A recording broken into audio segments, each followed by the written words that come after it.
La carte électorale est compliquée en réalité pour Reconquête parce que quand on regarde les résultats du premier tour, il y a un enjeu pour les législatives, c'est qu'il y a un seuil de qualification pour le deuxième tour.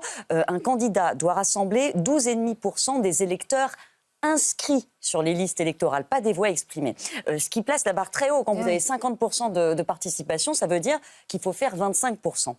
Éric Zemmour, au premier tour de la présidentielle, ne fait plus de 12,5% des inscrits que dans 2 circonscriptions sur 577. Marine Le Pen, c'est dans 421 circonscriptions. Donc le rapport de force, il est celui-là. Si vous voulez, 2 contre 421.